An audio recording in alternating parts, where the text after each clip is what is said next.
बंधुगण, रथयात्रा समय पुरी को आसुवा जनसाधारण और पर्यटक माने सिंगल यूज प्लास्टिक अधिक व्यवहार करिथांती।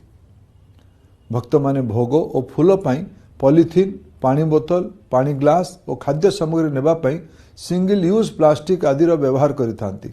यह द्वारा पूरी बड़दाण्ड दूषित होगा सह प्रदूषण प्रभाव स्थानीय परिवेश उपर पड़ी थाए। गोमाता, पशु पक्षी यार प्रत्यक्ष शिकार होती। समुद्र, पोखरी, नाल उपर मध्य यार प्रभाव पड़ी थाए। बंधुगण, आपण माने जानिथिबे आज परिवेश सुरक्षा विश्व पाई एक बड़ आह्वान होइछि। सिंगल यूज प्लास्टिक बहुल व्यवहार परिवेश प्रदूषण मुख्य कारण होइछि। जेतेबेले आमे सुस्थ ओडिशा, सुखी ओडिशार कल्पना करुचे, सही समय यह प्रमुख प्रसंग भावे उभा होइछि। भारत सरकार सिंगल यूज प्लास्टिक सामग्री को बंद करने विहित पदक्षेप नेउछंती। पूज्य गांधीजी आग्रहर विषय थिला स्वच्छता, परिवेश सुरक्षा एवं जीवन सुरक्षा। ये तीनोटी लक्ष्य को हासिल करने हेले आमको सिंगल यूज प्लास्टिक वर्जन करने को हेबो बोली माननीय प्रधानमंत्री नरेंद्र मोदी आह्वान देइछंती। एनु आपन को विनीत अनुरोध, सिंगल यूज प्लास्टिक व्यवहार कम करवा।